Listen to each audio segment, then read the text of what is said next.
When you think about being here on planet Earth, it's a great planet and it's got a tremendous amount of life. Things that we even consider in our modern culture as life. Tremendous amount. But if you if you add the other thought that everything is alive, then the air, the molecules of the air, the atmosphere, they're all alive, conscious, feeling, knowing, thinking, watching, sharing, appreciating the beauty of that and their own beauty, their exquisite beauty. That's a very different kind of world to live in.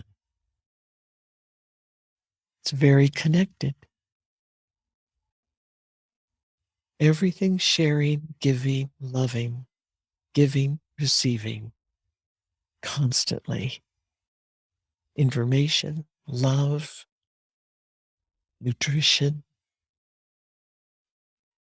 everything. Everything that anything in our universe could need or want. It's all there. That's the information about the whole universe is being shared all the time. And all kinds of energies, life energies, electrical energies, the light, like sunlight, those kinds of energies, things that we haven't discovered yet. They're all present. They're all alive. They're all conscious, sharing, loving, and being exquisitely beautiful in their own right, and appreciating that beauty and the love and everything else. And we are receiving all of that all the time. All that beauty, all that love, all the incredible diversity of things.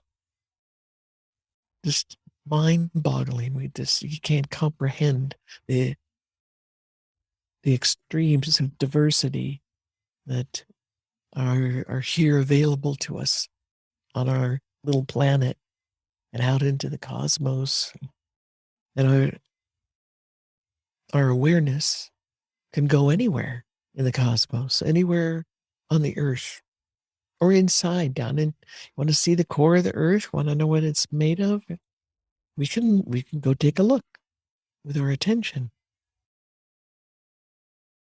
We can interact with anything, any of this aliveness that's all around us just by our choosing and aiming our attention in those directions.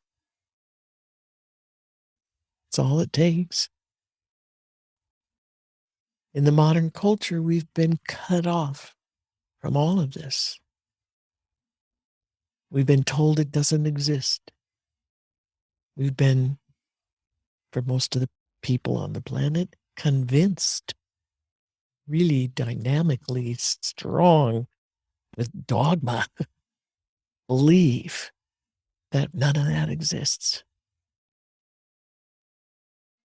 It takes quite a bit to convince people of that. We're trained from birth. We're taught that from birth. And then it's reinforced over and over and over through our lives. It's the only way we're able to believe it, because human beings, as an entity, as a creature, we're all connected to this. We're naturally tuned in. And we have to close that off from our conscious awareness in order to believe that none of that exists. That we are all separated,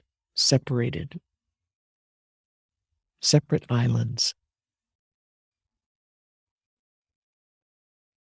It's a horrific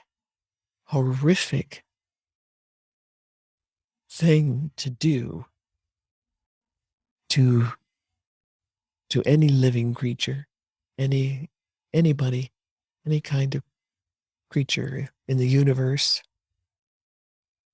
to get them to believe that they're cut off so that they energetically and with their mental focus awareness totally just cut themselves off from everybody, everything else, to not be able to feel the love that's there, to not be able to understand what that kind of pure, unconditional love is. It doesn't matter who you are, what you've been doing, what sort of human life you've been leading, doesn't matter. All that love is still there and it's still coming to you. And your own beingness is built out of that love and is still loving, still shining it out, and still has exquisite beauty, incredible beauty, all that love, all the incredible diversity of things. Just mind-boggling. You can't comprehend the extremes of diversity that are here available to us on our little planet and still has exquisite beauty. We are still connected, even though we don't believe we aren't. We are still connected. And that higher part of ourselves, or the spiritual aspects of our beingness, is still knowing about all this connection and living it, being it, sharing, receiving. There's no way we have the power to cut any of that off. We only have the power to shut down our focus, the focus of our conscious awareness. We shut down the operations of our consciousness in that way. That we have the power to do. And we've been trained to give away that power to others and to the culture and continue to live a life separated in a little box, totally closed off, and only perceiving, we think we perceive, the kind of information that has been given to us by our culture. And we think that's real. And so we pretend that's what we're seeing and that's what's happening and that's what the interactions are that we're going through in our daily life. It's a fantasy. It's a pretend existence, a pretend world, shut off, very, very lonely, very scary, very ugly. The only thing that we call love in this modern culture, which is very conditional, we think that's real, that's love, that's real love, and that's all there is. And if we don't live up to the conditions, then we don't get acceptance. We don't get what this attention is that we think is love. We don't get the interactions that we're hoping for, that we think is love. And we end up thinking the only thing that has beauty are things that follow the prescription from the culture, that are very two-dimensional and usually just doesn't have much of anything to do with real beauty or real love or real aliveness. In the ancient teachings, in Katasi,